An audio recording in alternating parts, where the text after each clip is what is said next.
മഹാനായ റസൂലുള്ളാഹി സ്വല്ലല്ലാഹു അലൈഹി വസല്ലമയുടെ ജീവിതം വളരെ അത്ഭുതകരമാണ്. പ്രവാചകൻ സ്വല്ലല്ലാഹു അലൈഹി വസല്ലമയുടെ ജീവിതത്തിന്റെ ഓരോ ചുവടുകളും വളരെ കൃത്യമായി രേഖപ്പെടുത്തി വെച്ചിട്ടുണ്ട്. കുട്ടിക്കാലം മുതൽക്കതല്ല, അതിനു മുമ്പ് റസൂലുള്ളാഹി സ്വല്ലല്ലാഹു അലൈഹി വസല്ലമയുടെ ഈ ലോകത്തേക്ക് പിറന്നു വീഴുന്നതിന് മുമ്പ് തന്നെ നബി സല്ലല്ലാഹു അലൈഹി വസല്ലമയുടെ മാതാപിതാക്കളുടെ അവസ്ഥ, നബി സല്ലല്ലാഹു അലൈഹി വസല്ലമ അനാഥനായി പിറന്നത് മുതൽക്ക്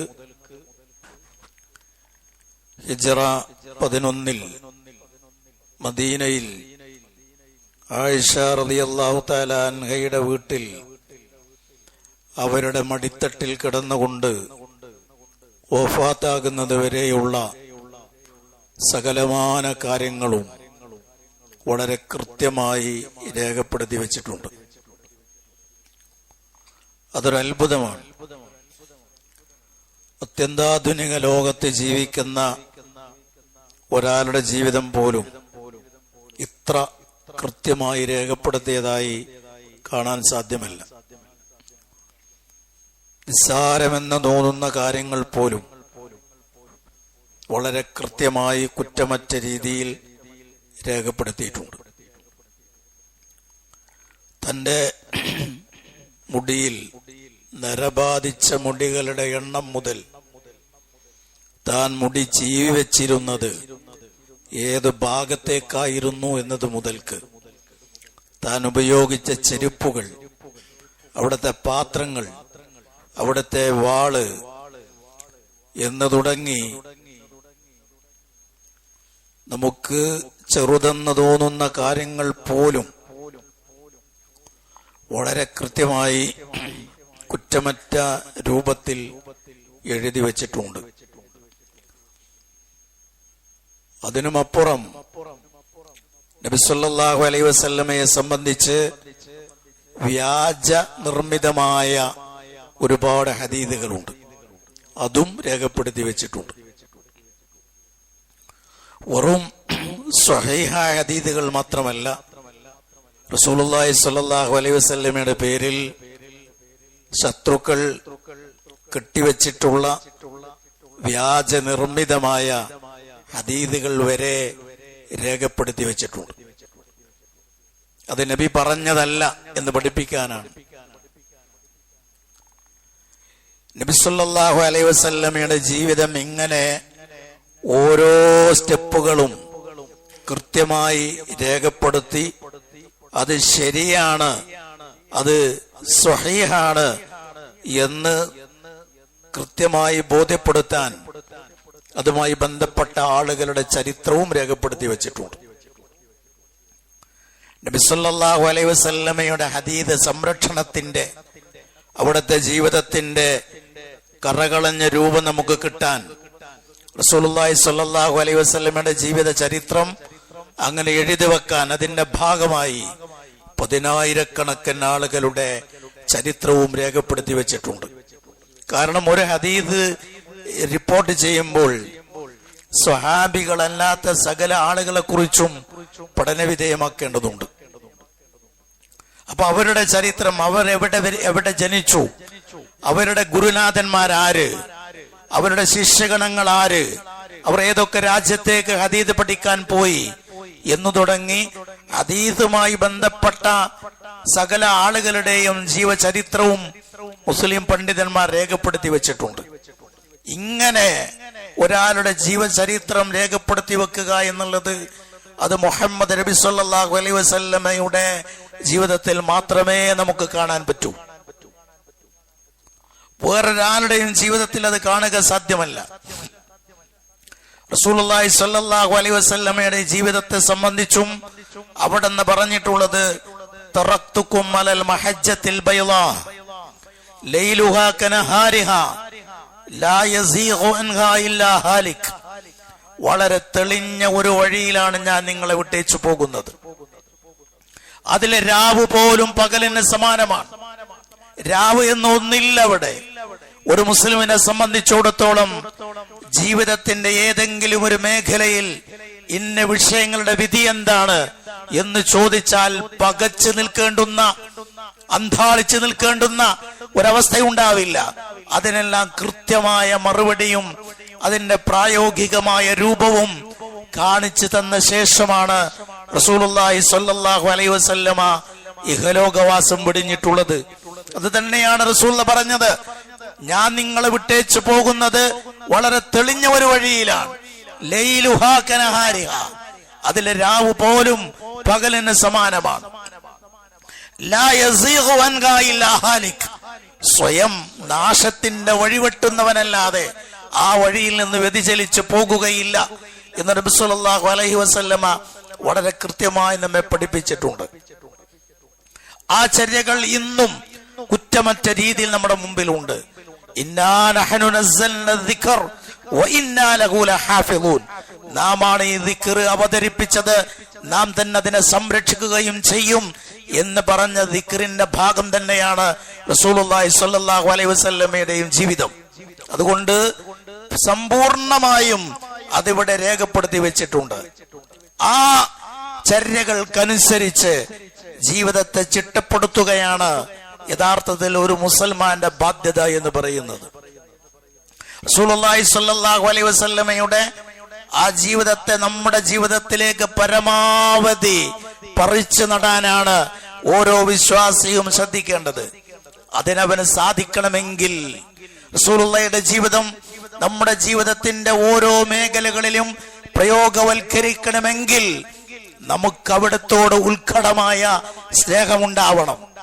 ഉത്കടമായ സ്നേഹമില്ലാതെ ഒരാളെയും നമുക്ക് ആത്മാർത്ഥമായി അനുകരിക്കുവാൻ സാധ്യമല്ല. നമുക്ക് ഇഷ്ടപ്പെടാത്ത ഒരാളെ ഫോളോ ചെയ്യാൻ, അദ്ദേഹത്തെ പിന്തുടരാൻ നമുക്ക് സാധ്യമല്ല. അതുകൊണ്ട് റസൂലുള്ളാഹി സ്വല്ലല്ലാഹു അലൈഹി വസല്ലമയെ അകമഴിഞ്ഞ് അങ്ങേയറ്റം മറ്റെന്തിനേക്കാളും ഉപരിയായി റസൂലുള്ളാഹി സ്വല്ലല്ലാഹു അലൈഹി വസല്ലമയെ സ്നേഹിക്കേണ്ടതുണ്ട്. സ്നേഹത്തിന്റെ പ്രകടമായ ലക്ഷണമാണ് അവിടുത്തെ അനുധാവനം ചെയ്യുക എന്നത്. അത് മറ്റാരെക്കാളും സ്നേഹമുണ്ടാകണം. അതിന്റെ എത്രത്തോളം ഉണ്ടാകണമെന്ന് റസൂലുള്ളാഹി സ്വല്ലല്ലാഹു അലൈഹി വസല്ലമ തന്നെ പഠിപ്പിച്ചിട്ടുണ്ട്. വിശുദ്ധ ഖുർആൻ തന്നെ അക്കാര്യം നമ്മെ പഠിപ്പിച്ചിട്ടുള്ളത്, ഖുൽ ഇൻ കുൻതും തുഹിബ്ബൂനല്ലാഹ ഫത്തബിഊനി യുഹ്ബിബുകുമുല്ലാഹ്, നിങ്ങൾ അല്ലാഹുവിനെ സ്നേഹിക്കുന്നുവെങ്കിൽ എന്നെ നിങ്ങൾ പിൻപറ്റണം. സ്നേഹവും ഇത്തിബാഉം മഹബ്ബത്തും ഇത്തിബാഉം അവ പരസ്പര പൂരകമാണ്. ഒന്നിനെ മറ്റൊന്നിൽ നിന്ന് വേർപെടുത്തുക സാധ്യമല്ല. എനിക്ക് നബിയോട് സ്നേഹമുണ്ട്, പക്ഷേ നബിയെ ഞാൻ ഇത്തിബാഉ ചെയ്യുന്നില്ല എങ്കിൽ ആ പ്രസ്താവന കപടമാണ്, കപടമായ പ്രസ്താവനയാണത്. അതുകൊണ്ട് ഒരാളുടെ സ്നേഹത്തെ അളക്കുവാനുള്ള മാനദണ്ഡം എന്ന് പറയുന്നത് അദ്ദേഹത്തിന് നബി സല്ലല്ലാഹു അലൈഹി വസല്ലമയോട് എത്ര കണ്ട് സ്നേഹമുണ്ട് എന്നതിനെ അടിസ്ഥാനപ്പെടുത്തിയാണ്. റസൂലുള്ളാഹി സ്വല്ലല്ലാഹു അലൈഹി വസല്ലമ തന്നെ പറഞ്ഞത്, അതിന്റെ അളവ് പഠിപ്പിച്ചത്, ലാ യുഅ്മിനു അഹദുകും ഹത്താ അകൂന അഹബ്ബ ഇലൈഹി മിൻ വാലിദിഹി വ വലദിഹി വന്നാസി അജ്മഈൻ എന്നാണ്. നിങ്ങളുടെ സന്തതികൾ, നിങ്ങളുടെ പിതാക്കൾ, മാതാക്കൾ, പിതാക്കൾ, ഇവരൊക്കെ എന്നല്ല, വന്നാസി അജ്മഈൻ, മുഴുമനുഷ്യരും, ഈ മുഴുമനുഷ്യരെക്കാളും ഞാൻ നിങ്ങൾക്ക് പ്രിയപ്പെട്ടവനാകാത്ത കാലത്തോളം നിങ്ങൾക്ക് വിശ്വാസികളാകാൻ സാധ്യമല്ല. നമുക്കെല്ലാറ്റിനേക്കാളും ഉപരി റസൂലുള്ളാഹിയോട് സ്നേഹം വേണം. വിശുദ്ധ ഖുർആൻ അത് ഒന്നുകൂടെ വിശദമായി പറഞ്ഞിട്ടുണ്ട്. അല്ലാഹു തആല സൂറത്ത് തൗബയുടെ 24 പറഞ്ഞത്, ഖുൽ ഇൻ കാന ആബാഉക്കും, നിങ്ങളുടെ പിതാക്കൾ മാതാക്കളും ഉൾപ്പെടും, വ അബ്നാഉക്കും, നിങ്ങളുടെ സന്തതികൾ, വ ഇഖ്വാനുക്കും, നിങ്ങളുടെ സഹോദരങ്ങൾ, വ അസ്വാജുക്കും, നിങ്ങളുടെ ഇണകൾ, വ അശീറത്തുക്കും, നിങ്ങളുടെ കുടുംബം, വ അംവാലുൻ ഇഖ്തറഫ്തുമൂഹാ, നിങ്ങളുടെ സമ്പാദ്യം, വ തിജാറത്തുൻ തഖ്ശൗന കസാദഹാ, നഷ്ടം സംഭവിക്കുമോ എന്ന് നിങ്ങൾ ഭയപ്പെടുന്ന നിങ്ങളുടെ കച്ചവടം, നിങ്ങൾക്ക് ഏറ്റവും പ്രിയങ്കരമായ നിങ്ങളുടെ വീടുകൾ, ഈ പറയപ്പെട്ട കാര്യങ്ങളാണ്. അഹബ്ബ ഇലൈക്കും മിനല്ലാഹ് വറസൂലി വജിഹാദിൻ ഫീ സബീലി, അല്ലാഹുവിനേക്കാൾ അവന്റെ ദൂതനേക്കാൾ അല്ലാഹുവിന്റെ മാർഗത്തിലുള്ള ധർമ്മ സമരത്തെക്കാൾ നിങ്ങൾക്ക് പ്രിയങ്കരമെങ്കിൽ അല്ലാഹുവിന്റെ ശിക്ഷ വരുന്നത് നിങ്ങൾ കാത്തിരുന്നു കൊള്ളുക. വല്ലാഹു ലാ യഹ്ദിൽ ഖൗമൽ ഫാസിഖീൻ, അധർമ്മകാരികളായ ജനതയെ അല്ലാഹു തആല നേർവഴിയിലാക്കുന്നതല്ല. ഇവിടെ മുകളിൽ എണ്ണി പറയപ്പെട്ട 8 കാര്യങ്ങളുണ്ട്. ഈ സൂറയിൽ, ഈ സൂറത്ത് തൗബയുടെ 24-ൽ അല്ലാഹു തആല എണ്ണി പറഞ്ഞിട്ടുള്ള ആ 8 വിഭാഗങ്ങളെക്കാൾ നിങ്ങൾക്ക് ഏറ്റവും സ്നേഹം അല്ലാഹുവിനോടാകണം, അവന്റെ ദൂതനോടാകണം, അവന്റെ മാർഗത്തിലുള്ള ത്യാഗ പരിശ്രമങ്ങളോടാകണം. അതില്ലാതെ വന്നാൽ അല്ലാഹു സുബ്ഹാനഹു വ തആല അത്തരം ആളുകളെ എണ്ണിയിട്ടുള്ളത്, അവരെ ഉൾപ്പെടുത്തിയിട്ടുള്ളത് ഫാസിഖുകളുടെ ലിസ്റ്റിലാണ്, അധർമ്മകാരികളുടെ ലിസ്റ്റിലാണ് അല്ലാഹു തആല അവരെ ഉൾപ്പെടുത്തിയിട്ടുള്ളത്. എന്ന് മാത്രമല്ല, അല്ലാഹുവിന്റെ ശിക്ഷ നിങ്ങളെ പിടികൂടുക തന്നെ ചെയ്യും എന്ന് വളരെ വ്യക്തമായി അല്ലാഹു സുബ്ഹാനഹു വ തആല ആ ആയത്തിലൂടെ നമ്മെ പഠിപ്പിക്കുന്നുണ്ട്. എന്ന് പറഞ്ഞാൽ ഒരു വിശ്വാസിക്ക് എത്ര കണ്ട് അല്ലാഹുവിനോടും അവന്റെ റസൂലിനോടും സ്നേഹമുണ്ടാകണം എന്നതിന്റെ വ്യക്തമായ വിശദീകരണമാണ് ഈ ആയത്തിൽ നമുക്ക് ലഭ്യമാകുന്നത്. റസൂലുള്ളാഹി പറഞ്ഞ ഒരു വാക്ക് ഇവിടെ വളരെ ശ്രദ്ധേയമാണ്. വന്നാസി അജ്മഈൻ, സകലമാന മനുഷ്യരെക്കാളും. ഒന്നുകൂടെ ആലോചിച്ചു നോക്കൂ, സർവ മനുഷ്യരെക്കാളും നിങ്ങൾക്ക് പ്രിയപ്പെട്ടത് റസൂലുള്ളാഹിയാകണം.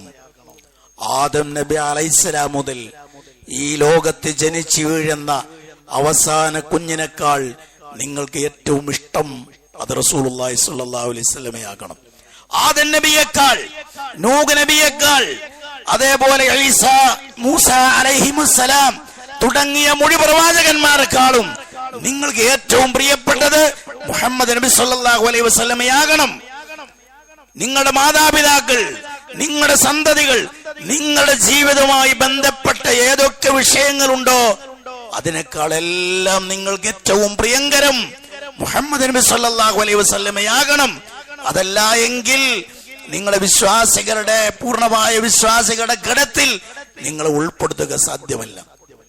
നമ്മൾ പരസ്പരം തന്നെ സ്നേഹമുണ്ടില്ല എങ്കിൽ നമ്മൾ വിശ്വാസികളാകില്ല. ലാ യുഅ്മിനു ലാ യദ്ഖുലുൽ ജന്നത ഹത്താ തുഅ്മിനു വലാ തുഅ്മിനു ഹത്താ തഹാബ്ബു. നിങ്ങൾക്ക് സ്വർഗ്ഗപ്രവേശം സാധ്യമല്ല നിങ്ങൾ പരസ്പരം നിങ്ങൾ വിശ്വാസികളാകാത്ത കാലത്തോളം, നിങ്ങൾക്ക് പരസ്പരം സ്നേഹമില്ലാത്ത കാലത്തോളം നിങ്ങൾക്ക് വിശ്വാസികളാകാനും സാധ്യമല്ല. എനിക്കും നിങ്ങൾക്കുമിടയിൽ ആദർശപരമായ ഒരു സൗഹൃദവും സ്നേഹബന്ധവുമില്ലാത്ത കാലത്തോളം അത് തന്നെ നമ്മുടെ ഈമാനിനെ പ്രതികൂലമായി ബാധിക്കുമെങ്കിൽ പിന്നെ റസൂലുള്ളാഹിയോട് സ്നേഹമില്ലാത്ത ഒരാളെ എങ്ങനെയാണ് വിശ്വാസികളുടെ ഗണത്തിൽ ഉൾപ്പെടുത്തുക? നമ്മൾ പരസ്പരം തന്നെ സ്നേഹമുണ്ടെങ്കിലേ നമ്മുടെ വിശ്വാസം ശരിയാകൂ. അപ്പോൾ അതെല്ലാം നമ്മെ പഠിപ്പിച്ച റസൂലുള്ളാഹി സ്വല്ലല്ലാഹു അലൈഹി വസല്ലമയോട് അങ്ങേയറ്റത്തെ സ്നേഹം വേണം. ആ സ്നേഹമുണ്ടോ ഇല്ലേ എന്നത് അളക്കാനും തിട്ടപ്പെടുത്തുവാനുമുള്ള സന്ദർഭങ്ങൾ ജീവിതത്തിൽ ഒരുപാടുണ്ട്. അള്ളാഹു പറഞ്ഞ ഒരു കാര്യം, അള്ളാഹുവിന്റെ ദൂതൻ പഠിപ്പിച്ച ഒരു കാര്യവും നമ്മുടെ തന്നിഷ്ടങ്ങളും തമ്മിൽ സംഘട്ടനത്തിൽ ഏർപ്പെടുന്ന സമയത്ത് അള്ളാഹുവും റസൂലും പഠിപ്പിച്ച പക്ഷത്ത് നിൽക്കാൻ നമുക്ക് സാധിക്കുമെങ്കിൽ നമുക്ക് അള്ളാഹുവിനോട് സ്നേഹമുണ്ടെന്ന് പറയാം, റസൂലുള്ളാഹിയോട് സ്നേഹമുണ്ടെന്ന് പറയാം. അതല്ല, അള്ളാഹുവിനോടും റസൂലിനോടുമുള്ള സ്നേഹം നമുക്ക് നമ്മുടെ സന്നിഷ്ടങ്ങളോടുള്ള സ്നേഹവും രണ്ടും രണ്ട് ധ്രുവങ്ങളിലാണെങ്കിൽ, ഒരിക്കലും സന്ധിക്കാത്ത രണ്ട് ധ്രുവങ്ങളിലാണെങ്കിൽ ഉറപ്പിക്കാം നമുക്ക് ദീനിനോട് സ്നേഹമില്ല, നാം വിശ്വാസികളുടെ വൃത്തത്തിൽ ഒതുങ്ങി നിൽക്കുന്നവർ അതിൽപ്പെട്ടവരല്ല എന്ന് കാണാം. ഇവിടെ റസൂലുള്ളാഹി സ്വല്ലല്ലാഹു അലൈഹി വസല്ലമയെ സ്നേഹിക്കുക എന്ന് പറഞ്ഞാൽ അവിടുത്തെ ശരീരത്തെ സ്നേഹിക്കുക എന്നത് മാത്രമല്ല, അവിടുത്തെ ശരീരത്തിനെയും അതിലേറെ സ്നേഹിക്കേണ്ടതുണ്ട്. റസൂലുള്ളാഹിയുടെ ശരീരത്തെ സ്നേഹിച്ചിട്ടുള്ള ഒരുപാട് ആളുകളുണ്ട്. ഇന്നും മുസ്ലിങ്ങളല്ലാത്ത പലരും റസൂലുള്ളാഹി സ്വല്ലല്ലാഹു അലൈഹി വസല്ലമയെ ആദരവോടെ കൂടെ കാണുന്നവരുണ്ട്, അവിടത്തോട് സ്നേഹം പ്രകടിപ്പിക്കുന്നവരുണ്ട്. പക്ഷേ ആ സ്നേഹം പോരാ വിശ്വാസികളാകാൻ. മഹാനായ റസൂലുള്ളാഹി സ്വല്ലല്ലാഹു അലൈഹി വസല്ലമയുടെ പിതൃവ്യനായ അബൂ താലിബ് ദീർഘമായ 40-ലേറെ വർഷക്കാലം, 4 പതിറ്റാണ്ടിലേറെ കാലം മഹാനായ റസൂലുള്ളാഹി സ്വല്ലല്ലാഹു അലൈഹി വസല്ലമക്ക് ഭൗതികമായ സംരക്ഷണം നൽകിയ ആളാണ്. അവളെ അബൂ താലിബ് സ്നേഹിച്ചത് നബിയുടെ ഭൗതിക ശരീരത്തെയാണ്, റസൂലുള്ളാഹി സ്വല്ലല്ലാഹു അലൈഹി വസല്ലമയുടെ ശരീരത്തിനെയല്ല. അതുകൊണ്ട് തന്നെ അബൂ താലിബ് നരകത്തിലാണെന്ന് നമുക്കറിയാം. നരകത്തിലെ ഏറ്റവും ചെറിയ ശിക്ഷ അനുഭവിക്കുന്ന ആളാണ് അബൂ താലിബ്. ആ ശിക്ഷ തന്നെ അസഹ്യമാണ്, സഹിക്കാൻ കഴിയുന്നതല്ല. നമ്മൾ ഓർക്കുന്നത് അബൂ താലിബ് റസൂലുള്ളാഹിയോട് സ്നേഹമുള്ള ആളാണ്. പക്ഷേ അയാൾ സ്നേഹിച്ചത് നബിയുടെ ഭൗതികമായ ശരീരത്തെ മാത്രമാണ്. നബിക്ക് ഭൗതികമായ ഉണ്ടാകുന്ന ഉപദ്രവങ്ങളിൽ നിന്ന് സംരക്ഷണം നൽകുക, ശത്രുക്കളുടെ ഉപദ്രവത്തിൽ നിന്നൊരു ഭൗതികമായ കവചമായി മാറുക എന്നതിനപ്പുറം റസൂലുള്ളാഹി സ്വല്ലല്ലാഹു അലൈഹി വസല്ലമയുടെ ശരീഅത്തിനെ സ്നേഹിക്കുവാനോ ആ ആദർശത്തെ ഉൾക്കൊള്ളുവാനോ അയാൾ ശ്രമിച്ചില്ല എന്നതാണ് അയാളുടെ ജീവിതത്തിലുണ്ടായ ആത്യന്തികമായ അപകടത്തിന്റെയും ശിക്ഷയുടെയും കാരണമെന്നത് വിശുദ്ധ ഖുർആനിന്റെ റസൂലുള്ളാഹി സ്വല്ലല്ലാഹു അലൈഹി വസല്ലമയുടെ ചര്യയിൽ നിന്ന് തന്നെ നമുക്ക് ബോധ്യപ്പെടുന്ന കാര്യമാണ്.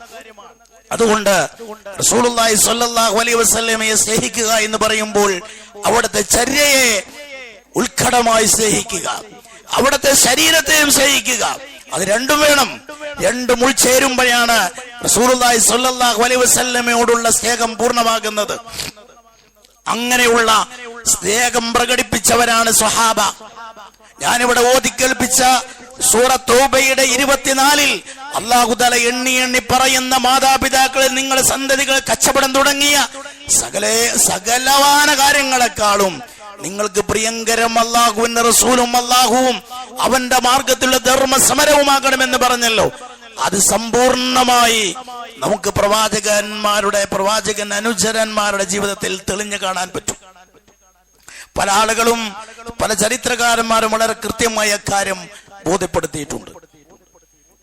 ഉഹദ് യുദ്ധം നടന്ന് റസൂലുള്ളാഹി സ്വല്ലല്ലാഹു അലൈഹി വസല്ലമ വധിക്കപ്പെട്ടു എന്ന കിംവദന്തി പരന്നു. ആ വാർത്ത പരക്കുമ്പോഴാണ് ഒരു സ്വഹാബി വനിത നബി സല്ലല്ലാഹു അലൈഹി വസല്ലമക്ക് എന്ത് പറ്റിയെന്ന് അന്വേഷിച്ചു കൊണ്ടുവരുന്നത്. അന്വേഷിച്ചു വരുന്ന സ്വഹാബി വനിതക്ക് കേൾക്കേണ്ടി വന്നത്, നിങ്ങളുടെ പിതാവ്, നിങ്ങളുടെ മകൻ എല്ലാവരും ഉഹദ് യുദ്ധത്തിൽ രക്തസാക്ഷികളായിട്ടുണ്ട്, വധിക്കപ്പെട്ടിട്ടുണ്ട് എന്നാണ്. അവർ പറഞ്ഞു, എനിക്കതല്ല അറിയേണ്ടത്, നബി സല്ലല്ലാഹു അലൈഹി വസല്ലമക്ക് എന്തു പറ്റി, നബിക്ക് എന്താണ് പറ്റിയതെന്നാണ് എനിക്കറിയേണ്ടത്. റസൂലുള്ളാഹി സുരക്ഷിതനാണ്, റസൂലുള്ളാഹി ജീവിച്ചിരിപ്പുണ്ട്, അപകടങ്ങളൊന്നും പറ്റിയിട്ടില്ല, സുരക്ഷിതനാണ്, അപായം സംഭവിച്ചിട്ടില്ല എന്ന് കേട്ടപ്പോഴും അവർക്ക് വിശ്വാസം വന്നില്ല. അവർ പറഞ്ഞു, എനിക്ക് നബിയെ കാണണം, എനിക്ക് നിങ്ങൾ നബിയെ കാണിച്ചു തരണം. അങ്ങനെ റസൂലുള്ളാഹി സ്വല്ലല്ലാഹു അലൈഹി വസല്ലമയെ കണ്ടപ്പോഴാണ് അവരുടെ മനസ്സിന് സ്വസ്ഥതയും ശാന്തതയും ലഭിച്ചത് എന്നും അവർ തുടർന്ന് പറഞ്ഞത്, കുല്ലു മുസീബത്തിൻ ബഅദക ജലൽ, താങ്കൾ സുരക്ഷിതനായിരിക്കുന്നുവെങ്കിൽ ബാക്കിയുള്ള എല്ലാ മുസീബത്തുകളും നിസ്സാരമാണ്, ചെറുതാണ്. എന്റെ വാപ്പ നഷ്ടപ്പെട്ടതോ, ഭർത്താവ് നഷ്ടപ്പെട്ടതോ, മക്കൾ നഷ്ടപ്പെട്ടതോ അതൊന്നും ഞാൻ കാര്യമാക്കുന്നില്ല, നിങ്ങൾ ജീവിച്ചിരിപ്പുണ്ടല്ലോ, അത് മതി എന്ന് പറഞ്ഞവർ റസൂലുള്ളാഹി സ്വല്ലല്ലാഹു അലൈഹി വസല്ലമയോടുള്ള ഉജ്ജ്വലമായ സ്നേഹപ്രകടനം നടത്തിയത് ചരിത്ര താളുകളിൽ നമുക്ക് കാണാൻ പറ്റും. റസൂലുള്ളാഹി സ്വല്ലല്ലാഹു അലൈഹി വസല്ലമയെ ഉഹദിന്റെ രണാങ്കണത്തിൽ ശത്രുക്കൾ വലഞ്ഞ് റസൂലുള്ളാഹിയെ ആകെ വളഞ്ഞ് കടന്നാക്രമിക്കുവാൻ തയ്യാറാകുമ്പോൾ മഹാനായ തുൽഹത്ത് ബിൻ ഉബൈദില്ലാഹ് റളിയല്ലാഹു തആല അൻഹു, അദ്ദേഹം അടക്കമുള്ള ഏതാനും സ്വഹാബികൾ റസൂലുള്ളാഹി സ്വല്ലല്ലാഹു അലൈഹി വസല്ലമക്ക് അവിടെ രക്ഷാ കവചം തീർത്ത് റസൂലുള്ളാഹിയുടെ നേരെ വരുന്ന അസ്ത്രങ്ങളെ, അമ്പുകളെ സ്വന്തം ശരീരം കൊണ്ട് തടുത്തു നിർത്തി സ്വന്തം ശരീരങ്ങളെ പരിചയായി ഉപയോഗിച്ച്, പരിചയ എന്ന് പറഞ്ഞാൽ അക്ഷരാർത്ഥത്തിൽ ശരീരത്തെ പരിചയായി സ്വീകരിച്ചുകൊണ്ട് റസൂലുള്ളാഹി സ്വല്ലല്ലാഹു അലൈഹി വസല്ലമക്ക് സംരക്ഷണം നൽകി. എന്നിട്ട് റസൂലുള്ളാഹി സ്വല്ലല്ലാഹു അലൈഹി വസല്ലമ പറഞ്ഞു, മൻ സറഹു അൻ യൻദുറ ഇലാ റജുലിൻ യംശി അലൽ അർദ് ഖദ് ഖലാ നഹ്ബഹു ഇലാ തുൽഹത്ത് ബിൻ ഉബൈദില്ലാഹ്. മരിച്ച ഒരാൾ ഭൂമിയിലൂടെ നടക്കുന്നത് നിങ്ങൾക്ക് കാണണമെങ്കിൽ തുൽഹത്ത് ബിൻ ഉബൈദില്ലയെ നോക്കൂ എന്നാണ്. ജീവിച്ചിരിക്കുന്ന രക്തസാക്ഷി എന്നൊക്കെ നമ്മൾ പറയാറില്ലേ, അങ്ങനെയുള്ള ഒരാളായി ഒരാളെ നിങ്ങൾക്ക് കാണണമെങ്കിൽ ഇതാ തുൽഹ റളിയല്ലാഹു അൻഹുവിനെ നോക്കൂ എന്ന് റസൂലുള്ള പറഞ്ഞിട്ടുണ്ട്. അത്ര കണ്ട് തന്റെ ജീവിതത്തെ റസൂലുള്ളയുടെ സംരക്ഷണത്തിന് വേണ്ടി നീക്കിവെച്ച ആളാണ് മഹാനായ അബൂ അയ്യൂബ് അൽ അൻസാരി. ഞാൻ ഒന്ന് രണ്ട് സൂചനകൾ നൽകുന്നത് മാത്രമേ ചെയ്യുന്നുള്ളൂ. അബൂ അയ്യൂബ് അൽ അൻസാരി റളിയല്ലാഹു അൻഹു, അദ്ദേഹത്തിന്റെ പ്രവാചകൻ സ്വല്ലല്ലാഹു അലൈഹി വസല്ലമയോടുണ്ടായിരുന്ന സ്നേഹത്തെ വളരെ വ്യക്തമായി ചരിത്രം രേഖപ്പെടുത്തി വെച്ചിട്ടുള്ളത്. മഹാനായ അബൂ അയ്യൂബ് അൽ അൻസാരി റളിയല്ലാഹു തആല അൻഹു, അദ്ദേഹത്തിന്റെ വീട്ടിലാണ് റസൂലുള്ളാഹി സ്വല്ലല്ലാഹു അലൈഹി വസല്ലമ മദീനയിലേക്ക് പലായനം ചെയ്ത് കുറച്ച് ദിവസം താമസിച്ചിരുന്നത്. 2 തട്ടുള്ള വീടാണ്, 2 തട്ടുകളുള്ള വീടാണ് അദ്ദേഹത്തിൻ്റെത്. മുകൾ തട്ടിലാണ് റസൂലുള്ളാഹി സ്വല്ലല്ലാഹു അലൈഹി വസല്ലമക്ക് താമസിക്കാനുള്ള സൗകര്യങ്ങൾ ആദ്യം താഴെ തട്ടിലാണ് സൗകര്യങ്ങൾ ഏർപ്പെടുത്തിയത്. മുകൾ തട്ടിൽ അബൂ അയ്യൂബ് അൽ അൻസാരിയും കുടുംബവും, താഴെ തട്ടിൽ റസൂലുള്ളാഹി സ്വല്ലല്ലാഹു അലൈഹി വസല്ലമയും. അങ്ങനെ കഴിയുമ്പോഴാണ് അബൂ അയ്യൂബ് അൽ അൻസാരി ചിന്തിക്കുന്നത്, എന്റെ വീടിന്റെ അടിത്തട്ടിൽ റസൂൽ, ഞാൻ മുകളിൽ, ഞാനിങ്ങനെ ഇതിന്റെ മുകളിലൂടെ നടക്കുമ്പോൾ റസൂലുള്ളയുടെ തലയുടെ മുകളിലൂടെ നടക്കുന്നത് പോലെ ആകില്ലേ, അതുകൊണ്ട് അതെനിക്ക് സഹിക്കാൻ കഴിയില്ല എന്ന് പറഞ്ഞ് റസൂലുള്ളയെ തന്റെ വീടിന്റെ മുകൾ തട്ടിലേക്ക് താമസം മാറ്റാൻ പ്രേരിപ്പിക്കുന്നു. അങ്ങനെ മുകൾ തട്ടിൽ റസൂലുള്ള താമസിക്കുന്നു. അങ്ങനെ ഒരിക്കൽ റസൂലുള്ളാഹ്ക്ക് ഭക്ഷണം ഉണ്ടാക്കി കൊണ്ടുപോയി കൊടുത്തപ്പോൾ റസൂലുള്ള ഭക്ഷണം കഴിക്കാതെ തിരിച്ചു കൊടുത്തു. അത് തിരിച്ചു കൊടുത്തപ്പോൾ അദ്ദേഹത്തിന് വിഷമമായി. എന്താണ് നബിയെ നിങ്ങൾ ഭക്ഷണം കഴിക്കാതിരുന്നത് എന്ന് ചോദിച്ചപ്പോൾ റസൂലുള്ള പറഞ്ഞു, നിങ്ങളെ ഉണ്ടാക്കിയ ഭക്ഷണത്തിൽ ഉള്ളിയുണ്ട്, ഞാൻ ഉള്ളി കഴിക്കാറില്ല, ഉള്ളി എനിക്ക് ഇഷ്ടമല്ല. ഉള്ളി കഴിക്കുന്നത് നിഷിദ്ധമൊന്നുമല്ല, പക്ഷെ എനിക്കത് ഇഷ്ടപ്പെടില്ല. എന്റെ അടുക്കൽ മലക്ക് വരുന്നു, അതിന്റെ ഗന്ധം മലക്കുകൾക്ക് ഇഷ്ടമാവില്ല, അതുകൊണ്ട് ഞാൻ അത് ഒഴിവാക്കുകയാണ് എന്ന് പറഞ്ഞ് റസൂൽ അതിന് വിശദീകരണം നൽകി. തുടർന്ന് പറയുന്ന കാര്യങ്ങളാണ് ഏറെ നമ്മൾ ശ്രദ്ധിക്കേണ്ടത്. അബൂ അയ്യൂബ് അൽ അൻസാരി റളിയല്ലാഹു തആല അൻഹു പറയുകയാണ്, എങ്കിൽ ഉള്ളി എനിക്കും വേണ്ട. അദ്ദേഹം ഉള്ളി ഒഴിവാക്കി. ഉള്ളി തിന്നൽ നിഷിദ്ധമായ കാര്യമൊന്നുമല്ല. റസൂലുള്ളാഹി സ്വല്ലല്ലാഹു അലൈഹി വസല്ലം എന്താണോ ചെയ്യുന്നത് അതപ്പടി പകർത്തുക. റസൂലുള്ളാഹിക്ക് ഇഷ്ടപ്പെടാത്തൊരു കാര്യം അതെനിക്കും വേണ്ട, അത് ഹറാമായിട്ടൊന്നുമല്ല, ഹറാമല്ലാഞ്ഞിട്ട് പോലും അദ്ദേഹം ഒഴിവാക്കുന്നു.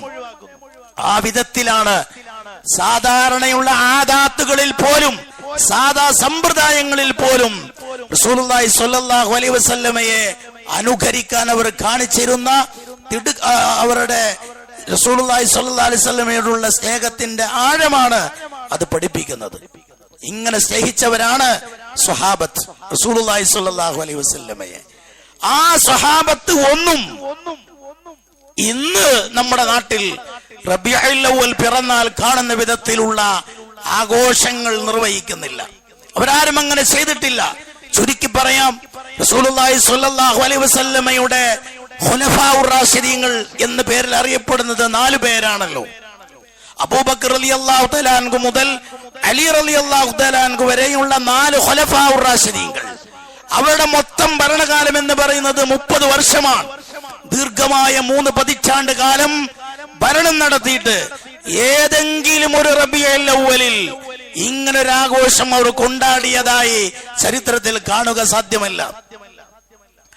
ആദ്യത്തെ 2 ഭരണാധികാരികൾ റസൂലുള്ളാഹി സ്വല്ലല്ലാഹു അലൈഹി വസല്ലമയുമായി വൈവാഹിക ബന്ധമുള്ളവരാണ്. മഹാനായ അബൂബക്കർ റളിയല്ലാഹു തആല അൻഹുവിന്റെ മകളാണല്ലോ ആയിഷ റളിയല്ലാഹു തആല അൻഹ. അവരെയാണ് റസൂലുള്ളാഹി വിവാഹം ചെയ്തിട്ടുള്ളത്. അപ്പൊ കുടുംബപരമായ ബന്ധമുണ്ട്, ആദർശപരമായ ബന്ധമുണ്ട്, തന്റെ കയ്യിൽ അധികാരമുണ്ട്, ബൈത്തുൽ മാലിൽ ധാരാളമായി സ്വത്തുണ്ട്. എന്നിട്ടും അങ്ങനെ ഒരു ചര്യ പ്രവാചകൻ സ്വല്ലല്ലാഹു അലൈഹി വസല്ലമയോടുള്ള സ്നേഹത്തിന്റെ പേരിൽ ഇങ്ങനൊരു ആചാരം നടത്തണമെങ്കിൽ ഒരു ഭൗതികമായ തടസ്സം അവിടെ മുമ്പിലില്ല. ഏക തടസ്സം അത് റസൂലുള്ളാഹി സ്വല്ലല്ലാഹു അലൈഹി വസല്ലമയുടെ മാതൃക ഇല്ല എന്നത് മാത്രമാണ്. രണ്ടാമത്തേത് ഉമർ റളിയല്ലാഹു തആല അൻഹുവാൻ. അദ്ദേഹവും നബി സ്വല്ലല്ലാഹു അലൈഹി വസല്ലമയുടെ ഹഫ്സ എന്ന് പറയുന്ന ഭാര്യ പിതാവാണ്.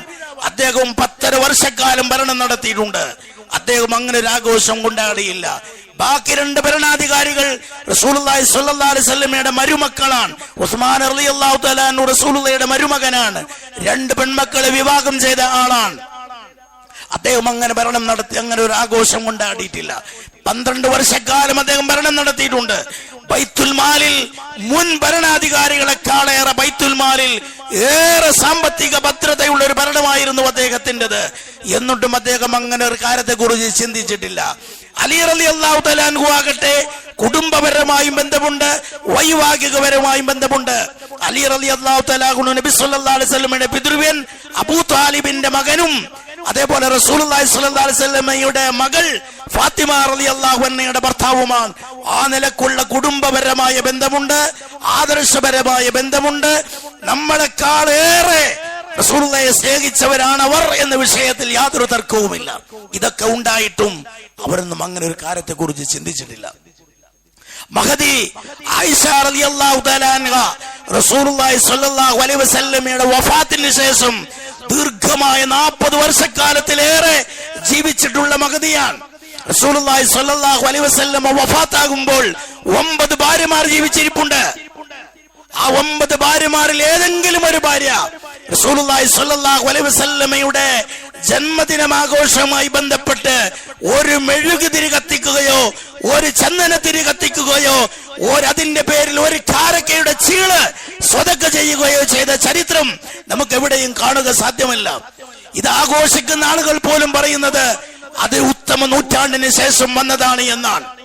മൗലിദ് ആഘോഷിക്കുന്ന, നബിദിനം ആഘോഷിക്കുന്ന ആളുകൾ പോലും പറയുന്നത് ഇത് ബാദൽ ഖുറൂനിൽ മുഫല്ലല, ഉത്തമമായ 3 നൂറ്റാണ്ടുകൾക്ക് ശേഷം ഉടലെടുത്തതാണ് എന്നാണ്.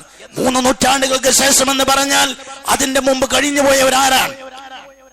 റസൂലുള്ളാഹി സ്വല്ലല്ലാഹു അലൈഹി വസല്ലമയുടെ വിടവാങ്ങൽ പ്രസംഗം കേട്ടിട്ടുള്ള 1,24,000 സ്വഹാബികൾ ഉണ്ടായിരുന്നു. അവരാരും അതേപോലെ റസൂലുള്ളാഹി സ്വല്ലല്ലാഹു അലൈഹി വസല്ലമയുടെ പത്നിമാർ, റസൂലുള്ളാഹിയുമായി ബന്ധപ്പെട്ട കുടുംബപരവും ആദർശപരമായ ബന്ധമുള്ള ഒരുപാട് ആളുകൾ, അഇമ്മത്തുൽ അർബഅ 4 ഇമാമുകൾ, ഇമാം ശാഫിഈ, ഇമാം അഹ്മദ് ബിൻ ഹംബൽ, ഇമാം മാലിക്, അബൂ ഹനീഫ. ഇമാം മാലിക് റഹിമഹുല്ലാ ശാഫിഈ റഹിമഹുല്ലയുടെ ഗുരുനാഥനാണ്. ഇമാം ശാഫിഈ റഹിമഹുല്ലാ, അബൂ ഹനീഫ റഹിമഹുല്ലാ, അഹ്മദ് ബിൻ ഹംബൽ മഹാനായ ഇമാം ശാഫിഈ റഹിമഹുല്ലയുടെ ശിഷ്യനാണ്. ഇങ്ങനെയുള്ള മഹാരഥന്മാരായ അഇമ്മത്തിന്റെ ഇമാമുകൾ, അഇമ്മത്തുകൾ ആരും തന്നെ ഇത്തരം ഒരാഘോഷം നടത്തിയിട്ടില്ല എന്നാണ്. ഇത് 3 നൂറ്റാണ്ടുകൾക്ക് ശേഷം കടന്നു വന്നതാണെന്ന് പറഞ്ഞാൽ അതിനർത്ഥം അറിയപ്പെട്ട മുഹദ്ദിദുകൾ ജീവിച്ച കാലമാണ്. മഹാനായ ഇമാം ബുഖാരിയും മുസ്ലിമും തുടങ്ങിയിട്ടുള്ള അറിയപ്പെട്ട ഇമാം മുഹദ്ദിദുകൾ, ഹദീദ് പണ്ഡിതന്മാർ ജീവിച്ച കാലമാണ് 3 നൂറ്റാണ്ട് കാലം എന്ന് പറയുന്നത്. ആ കാലത്തുള്ളവരാരും ഇങ്ങനെ ഒരു ആഘോഷത്തെ കുറിച്ച് ചിന്തിച്ചിട്ടില്ല. അറിയാഞ്ഞിട്ടാണോ? അങ്ങനെ ഒന്നും ഉണ്ടായിട്ടും അറിയാതെ പോയതാണോ? അതല്ല. ഞാൻ തുടക്കത്തിൽ പറഞ്ഞല്ലോ, റസൂലുള്ളാഹി സ്വല്ലല്ലാഹു അലൈഹി വസല്ലമയുടെ ഓരോ ചുവടുകളും അത് കൃത്യമായി രേഖപ്പെടുത്തി വെച്ചിട്ടുണ്ട്. അവിടത്തെ സംബന്ധിച്ച് വ്യാജ നിർമ്മിതമായ ഹദീസുകൾ വരെ രേഖപ്പെടുത്തി വെച്ചിട്ടുണ്ടെന്ന് പറഞ്ഞുവല്ലോ. അതുകൊണ്ട് അങ്ങനെ അറിയാതെ പോയി എന്നും പറയാൻ വയ്യ. അതുകൊണ്ടാണ് നമ്മൾ പറയുന്നത് റസൂലുള്ളാഹി സ്വല്ലല്ലാഹു അലൈഹി വസല്ലമയോട് ഏറെ സ്നേഹമുള്ളവർ ആരാണെന്ന് ചോദിച്ചാൽ അർത്ഥശങ്കക്കിടയില്ലാത്ത വിധം നമുക്ക് പറയാൻ പറ്റും, അത് സ്വഹാബികളാണ്. സ്വഹാബികളുടെ അത്ര റസൂലുള്ളാഹിയെ സ്നേഹിച്ച ഒരാളുമില്ല. എന്നിട്ട് അവർ ആഘോഷിച്ചോ? ഇല്ല. എന്തുകൊണ്ട് ആഘോഷിച്ചില്ല? അവർ യഥാർത്ഥ പ്രവാചക സ്നേഹികളായതുകൊണ്ട് എന്ന് അതിന് മറുപടി പറയാൻ പറ്റൂ. ഞാൻ മൗലിദ് ആഘോഷിക്കുന്നില്ല. എന്തുകൊണ്ട്? ഞാൻ റസൂലുള്ളാഹി സ്വല്ലല്ലാഹു അലൈഹി വസല്ലമയെ സ്നേഹിക്കുന്ന ഒരാളായതുകൊണ്ട്. അവിടുന്ന് പഠിപ്പിച്ച കാര്യങ്ങൾക്ക് വിരുദ്ധമായി പ്രവർത്തിക്കരുത് എന്ന് പിടിവാശിയുള്ളത് കൊണ്ട് ഞാനത് ആഘോഷിക്കുന്നില്ല. ഇങ്ങനെ പറയാൻ സാധിക്കണം? എന്റെ ജീവിതത്തിന്റെ പരമാവധി ഞാൻ അവിടുത്തെ ചര്യ അനുധാവനം ചെയ്യാനാണ് ആഗ്രഹിക്കുന്നത്. അവിടുന്ന് പഠിപ്പിക്കാത്ത ഒരു ചര്യയെ ഒരിക്കലും എന്റെ ജീവിതവുമായി സന്ധിക്കാത്ത വിധം അതിനെ ദൂരെ നിർത്താനാണ് ഞാൻ ശ്രമിക്കേണ്ടത്. അതാണ് യഥാർത്ഥ പ്രവാചക സ്നേഹികൾ ചെയ്യേണ്ടത്. അതാണ് യഥാർത്ഥത്തിൽ പ്രവാചകനോടുള്ള ഉത്കടമായ സ്നേഹം പ്രകടിപ്പിച്ചിട്ടുള്ള സ്വഹാബികൾ അഖിലവും ചെയ്തിട്ടുള്ളത്. ഉത്തമ നൂറ്റാണ്ടിൽ ജീവിച്ചിട്ടുള്ളവരും അതാണ് ചെയ്തിട്ടുള്ളത്. പിന്നെ ആരാണ് ഇതിനൊക്കെ തുടക്കം കുറിച്ചത് എന്നത് ചരിത്രം വളരെ വ്യക്തമായി അതിന് മറുപടി നൽകുന്നുണ്ട്. ഷിയാക്കൾ തുടക്കം കുറിച്ചതാണ്. അവരാണ് ആഘോഷങ്ങളുടെ എല്ലാ ആഘോഷങ്ങളുടെയും ഉപജ്ഞാതാക്കൾ അവരാണ്. അതൊരു നബി സല്ലല്ലാഹു അലൈഹി വസല്ലമയുടെ പേരിൽ ആഘോഷം മാത്രമല്ല, എല്ലാ വർഷത്തിലും എല്ലാ മാസത്തിലും അവർക്ക് വ്യത്യസ്ത തരമായ ആഘോഷങ്ങളുണ്ട്. ആ കൂട്ടത്തിൽ അവർ പടച്ചുണ്ടാക്കിയ ഒരാഘോഷമാണ് നബിദിനാഘോഷം എന്നുള്ളതും ചരിത്രം വളരെ കൃത്യമായി പരിശോധിച്ചാൽ നമുക്ക് ബോധ്യപ്പെടുന്നതാണ്. റസൂലുള്ളാഹി ജനിച്ചത് തിങ്കളാഴ്ചയാണെന്ന കാര്യത്തിൽ തർക്കമില്ലല്ലോ. ജനിച്ച ദിവസം അത് ആഘോഷിക്കാൻ പറ്റിയ ദിവസമല്ല. കാരണം ജനിച്ച ദിവസം തിങ്കളാണ്. തിങ്കൾ നോമ്പനുഷ്ഠിക്കുകയാണ് വേണ്ടത്. നോമ്പും ആഘോഷവും ഒത്തുപോകില്ല. അതുകൊണ്ട് തിങ്കളാണ് റസൂലുള്ളാഹി ജനിച്ചത്. എല്ലാ തിങ്കളും, റബീഉൽ അവ്വൽ തിങ്കൾ മാത്രമല്ല, എല്ലാ തിങ്കളാഴ്ചയും നോമ്പനുഷ്ഠിക്കുകയാണ് വേണ്ടത്. ആഘോഷിക്കാൻ പറഞ്ഞ ദിവസം നോമ്പ് പാടില്ല. ബലിപെരുന്നാക്കും ചെറിയ പെരുന്നാക്കും നോമ്പ് നിഷിദ്ധമാണ്. ആഘോഷവും നോമ്പും സമരസപ്പെട്ടു പോകാത്ത കാര്യമാണ്. അതുകൊണ്ട് റസൂലുള്ളാഹി സ്വല്ലല്ലാഹു അലൈഹി വസല്ലമ ജനിച്ച ദിവസമാണ്. അത് ആഘോഷിക്കുകയല്ല വേണ്ടത്. അത് റസൂലുള്ളാഹി സ്വല്ലല്ലാഹു അലൈഹി വസല്ലമ കൽപ്പിച്ചതുപോലെ നോമ്പനുഷ്ഠിക്കുകയാണ് വേണ്ടത് എന്നാണ് കൃത്യമായി ചരിത്രകാര ഹദീസുകളുടെ വെളിച്ചത്തിൽ പണ്ഡിതന്മാർ കൃത്യമായി നമ്മെ ബോധ്യപ്പെടുത്തുന്നത്. റസൂലുള്ളാഹി സ്വല്ലല്ലാഹു അലൈഹി വസല്ലമയുടെ ചര്യകളെ പൂർണ്ണമായി ജീവിതത്തിൽ പിൻപറ്റി യഥാർത്ഥ പ്രവാചക സ്നേഹികളായി ജീവിക്കുവാനുള്ള തൗഫീഖ് അല്ലാഹു തആല നമുക്ക് ഏവർക്കും പ്രദാനം ചെയ്യുമാറാകട്ടെ. അൽഹംദുലില്ലാഹി റബ്ബിൽ ആലമീൻ വസ്സലാത്തു വസ്സലാമു അലൽ അക്മലാൻ അലൽ മബ്ഊസ് റഹ്മത്തൻ ലിൽ ആലമീൻ വഅലാ ആലിഹി വസഹ്ബിഹി അജ്മഈൻ. അമ്മാ ബഅദ്. ഇത്തഖുല്ലാഹ ഇബാദല്ലാഹ്. അല്ലാഹുവിന്റെ വിധിവിലക്കുകൾ അനുസരിച്ച് ജീവിക്കണമെന്ന് ഒരിക്കൽ കൂടി എല്ലാ ആളുകളെയും ഓർമ്മപ്പെടുത്തുന്നു, വസിയത്ത് ചെയ്യുന്നു. സഹോദരന്മാരെ, റസൂലുള്ളാഹി സ്വല്ലല്ലാഹു അലൈഹി വസല്ലമയുടെ ജന്മദിനമായി ബന്ധപ്പെട്ട് അവിടത്തെ മദ്ഹ് ചെയ്യുക എന്ന പേരിൽ പലവിധ കവിതകളും ഗദ്യങ്ങളും പദ്യങ്ങളുമൊക്കെ ഈ സമയത്ത് പ്രത്യേകം പാരായണം ചെയ്യപ്പെടുന്നതായി കാണാം. അവയുടെ അടിസ്ഥാനം തന്നെ റസൂലുള്ളാഹി സ്വല്ലല്ലാഹു അലൈഹി വസല്ലമയുടെ ചര്യക്ക് വിരുദ്ധമാണ് എന്നതിന് പുറമെ അതിന്റെ ഉള്ളടക്കങ്ങളിൽ പലതും റസൂലുള്ളാഹി സ്വല്ലല്ലാഹു അലൈഹി വസല്ലമയും അവിടുത്തെ നിയോഗമനത്തിന്റെ മുമ്പ് ലോകത്ത് കടന്നുപോയിട്ടുള്ള മുഴുവൻ പ്രവാചകന്മാരും പഠിപ്പിച്ചിട്ടുള്ള അടിസ്ഥാന ആദർശങ്ങൾക്കും ആശയങ്ങൾക്കും വിരുദ്ധവുമാണ്.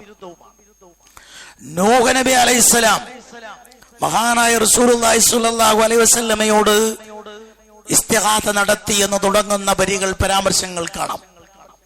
നൂഹ് നബി എങ്ങനെയാണ് മുഹമ്മദ് നബി സല്ലല്ലാഹു അലൈഹി വസല്ലമയോട് ഇസ്തിഗാഥ നടത്തുന്നത് എന്നതൊക്കെ ചോദിച്ചാൽ അത് ഒന്ന് ഖുർആനിനത് വിരുദ്ധമാണ്.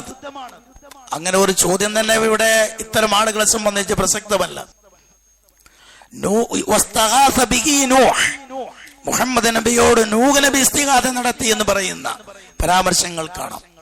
അവിടുന്ന് ഓരോ കാര്യങ്ങൾ നമ്മൾ പരിശോധിച്ചാൽ പാപമോചനത്തിന് വേണ്ടി, ശഫാഅത്തിന് വേണ്ടി, സംരക്ഷണത്തിന് വേണ്ടി ഇതൊക്കെ മുഹമ്മദ് നബി സല്ലല്ലാഹു അലൈഹി വസല്ലമയോട് തേടുന്ന വരികൾ കാണാൻ പറ്റും.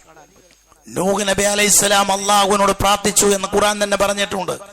അള്ളാഹുവേ, ഞാൻ ഈ ജനതയുടെ മുമ്പിൽ ഇതാ തോറ്റുപോകുന്നു, നീ എന്നെ സഹായിക്കണേ. ഇന്നി മഗ്ലൂബുൻ ഫന്തസിർ, ഞാൻ ഇവിടെ മുമ്പിൽ ഇതാ തോറ്റുപോകുകയാണ്. എന്നെ തോറ്റുപോകുന്ന ഭൗതികമായി ഞാനിവിടെ ഇതാ ഇവരുടെ മുമ്പിൽ ഇവർ പറഞ്ഞിട്ട് കേൾക്കുന്നില്ല. നീ എന്നെ സഹായിക്കണേ എന്ന് നൂഹ് നബി അലൈഹിസ്സലാം അള്ളാഹുവിനോട് പ്രാർത്ഥിച്ച കാര്യങ്ങൾ വിശുദ്ധ ഖുർആൻ തന്നെ പറഞ്ഞിട്ടുണ്ട്. അതിന്റെ ഗണ്ണനമാണ് നൂഹ് നബി മുഹമ്മദ് നബി സല്ലല്ലാഹു അലൈഹി വസല്ലമയോട് ഇസ്തിഗാഥ നടത്തി എന്ന് പറയുന്ന ആ രീതിയിലുള്ള പരാമർശങ്ങൾ. ശഫാഅത്തിന് വേണ്ടി റസൂലുള്ളാഹിയോട് പ്രാർത്ഥിക്കുന്നു, പാപമോചനത്തിന് വേണ്ടി റസൂലുള്ളാഹിയോട് പ്രാർത്ഥിക്കുന്നു. ഇങ്ങനെയുള്ള ലോകത്ത് കടന്നു വന്ന മുഴുവൻ പ്രവാചകന്മാരും പഠിപ്പിച്ചിട്ടുള്ള ഇസ്ലാമിന്റെ ജീവനായ തൗഹീദിന്റെ കടക്കൽ കത്തിവെക്കുന്ന വിധത്തിലുള്ള വരികൾ നമുക്ക് കാണാൻ പറ്റും. യഥാർത്ഥത്തിൽ ഇതെല്ലാം റസൂലുള്ളാഹി സ്വല്ലല്ലാഹു അലൈഹി വസല്ലമയോടുള്ള സ്നേഹമുണ്ടെങ്കിൽ ഇതെല്ലാം ശരിക്ക് ജീവിതത്തിൽ നിന്ന് ദൂരെ നിർത്തുകയാണ് വേണ്ടത്. ഇത് പ്രവാചകന്മാർ പഠിപ്പിച്ചതിനെതിരാണ്. ഞാനത് സംബന്ധമായ ഒറ്റ കാര്യം മാത്രം പറയാം.